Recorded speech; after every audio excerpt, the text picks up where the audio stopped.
This week on Country Music Junkies, we're so pleased to be chatting with Mason Lively of Texas. Mason, thank you so much for joining us today. Thank you. Thanks for having me.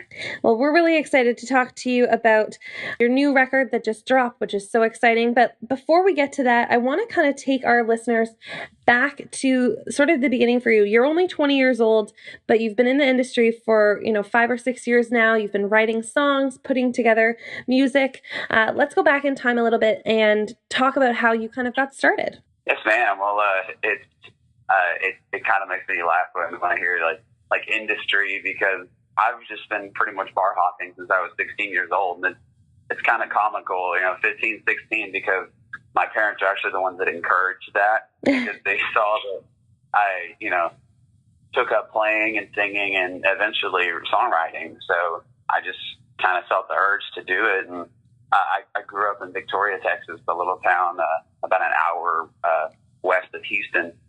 And all around that area, I just played little bars from the time I was 15 years old. And eventually, just wanting to make a career out of it, I really just fell in love with the passion of creating your own, songs or material and saying what you need to say in a melody. And I wouldn't trade it for the world. Now I'm really, with this album being released, I'm really looking forward to making it a career. Absolutely.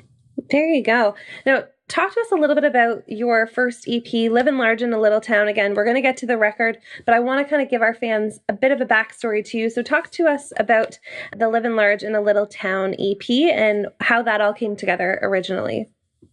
For sure, yeah. I guess that was another encouragement of my parents, because once I started writing, my first few songs that I had written were not very good. I think anybody can agree on that. But I eventually kind of got the hang of it, found kind of the blueprint of songwriting, what I like to call it. I'm like, okay, this is how it works. So immediately my parents were like, if you want, we can, spend a little money and put some of these songs in the studio, get you used to the recording process and everything like that. And absolutely, we went into this studio outside of Austin called The Zone. Pat Mansky co-produced that EP, and it was just such a cool experience as a 16-year-old songwriter to, be in the studio and do what you dreamed of doing already at that young of age and getting that kind of experience. And of course, we didn't really do much with Living Large. We kind of put it out. We put it out on iTunes for a little while, and I sold it from the back of my truck in my high school parking lot, to my family members and stuff like that. But that was about it. Right. When we played acoustic shows and whatnot. But this time around, it gave me, I think, the thing I cherish most about that whole album.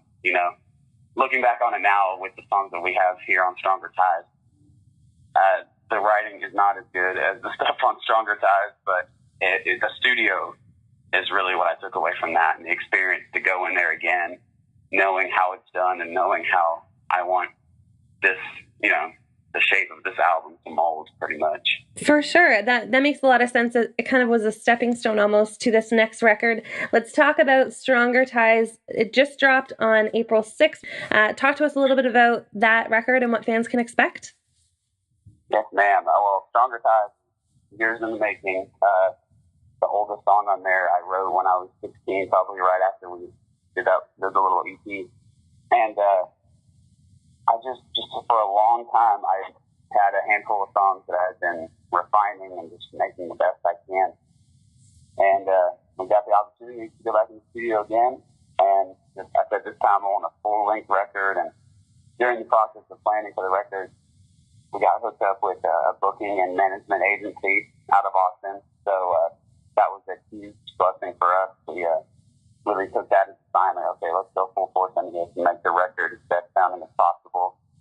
And we did. We went in there with an open mind about directional things, where the songs should go, and I couldn't be more happy with it. I love the way this record turned out. Talk to me a little bit about some of the stories that you're telling. I mean, there's 10 songs on the record. You've written all 10 songs. What are some of the stories that you're telling and some of the themes perhaps that we can expect as well?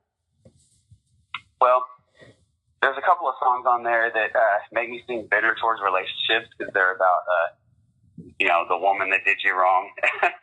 And it's just an interesting aspect to write about, especially as a country music writer and somebody who's really admired country music from such a young age. And those songs were Ballad of the Broken Heart and Early Grave. I think they're kind of cousins in the sense that they have the same, narrative, but they tell a little bit different stories. And let's see, I have a song called Hard to Let Go, which is actually probably the most personal of all the songs.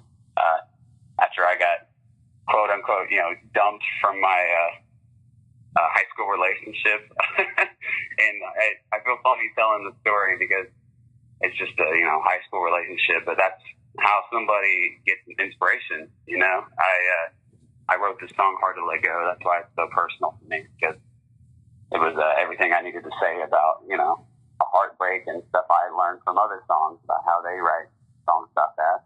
Right. And I just, took as much inspiration as I could to write these songs and make sure the record was really diverse in the sense that there's a type of song for every listener on this album pretty much. It really does sound like there's something for everyone on here, and it's an eclectic mix of different vibes, different sounds, different genres kind of meshing together within, the umbrella of country music. Talk to me a little bit about the first single, Lonely Comes Back Around. Lonely Comes Back Around is actually a song that I wrote probably a month or two before we went in the studio.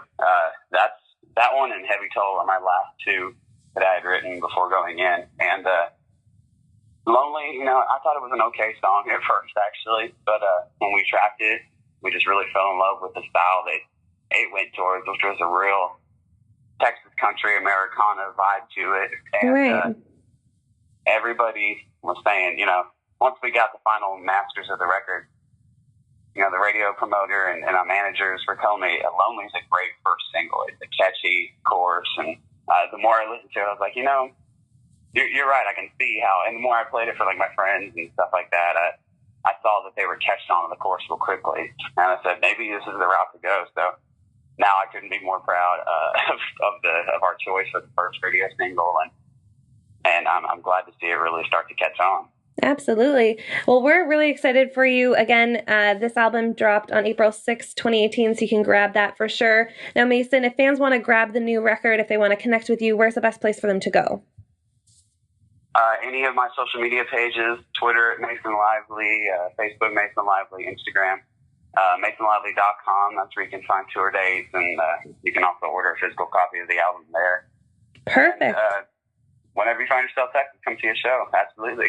There you go. Well, thank you so much, Mason. Really appreciate your time today. Again, fans, be sure to check out his new full-length album, Stronger Ties. We'll have a link to his social media when we post this online. So thank you again so much, Mason. Really appreciate it. And fans, be sure to check out Stronger Ties.